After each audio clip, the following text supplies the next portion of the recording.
17. Ball number 17. Ngayon po, ibabalik natin ang ball number 17.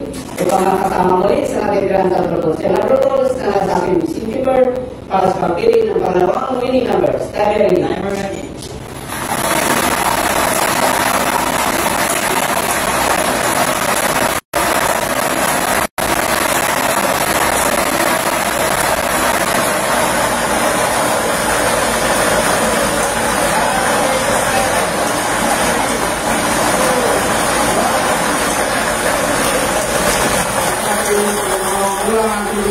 Natin ay ang ball number 15. Ball number 15. Ulitin ko lang po ating small count ng winning commission para sa natin ball number 17 and 15. This is it.